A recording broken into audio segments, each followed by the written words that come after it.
Now where data will be connected? Now data will be connected here at the serial input. So let me tell you, this is data input serially, which will be shifted towards right. Okay, now how this data will be shifted to right, let us see. So as soon as the first clock cycle occurs, data is fed into the AND 1, which is activated through the M bar, which is 1. So here it is 1 with data, let us say suppose first bit is 1, so this data will be loaded here in the A flip-flop. For the next clock cycle, next bit will be loaded to A, and whatever the data previously at A was connected to 3.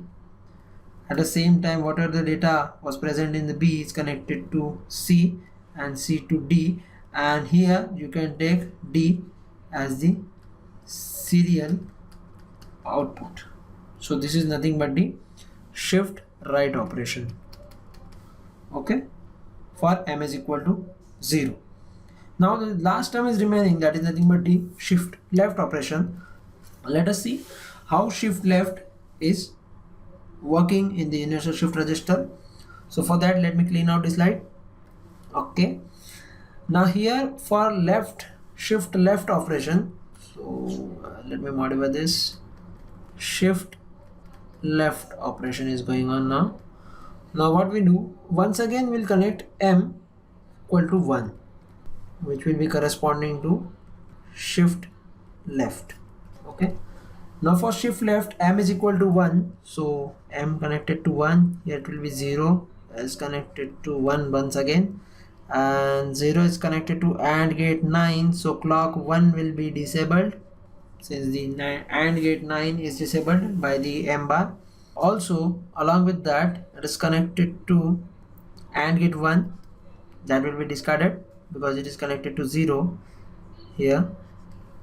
Similarly, gate number 3 or the AND gate 3 or 5 and 7, so whatever the serial input was there, which will be discarded or the don't care condition.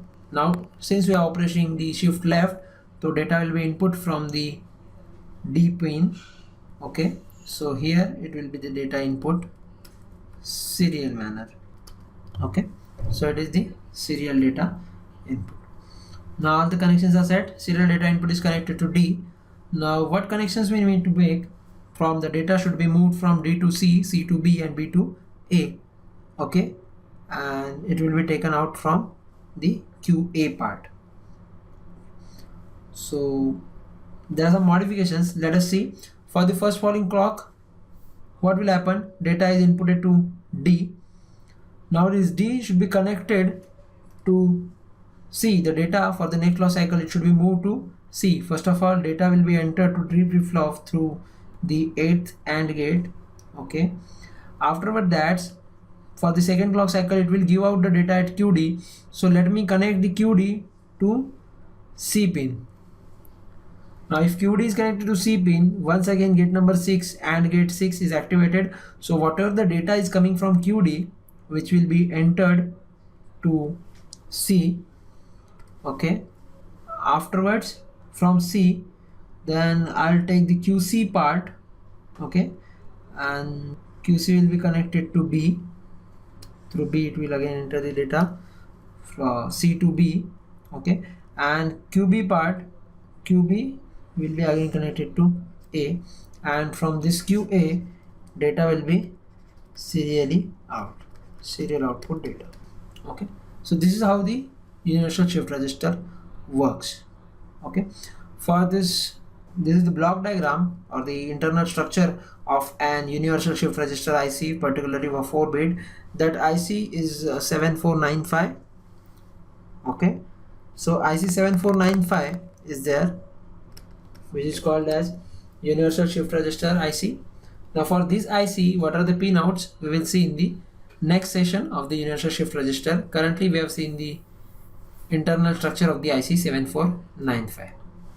Thank you for watching in 5 minutes, and for more videos stay tuned.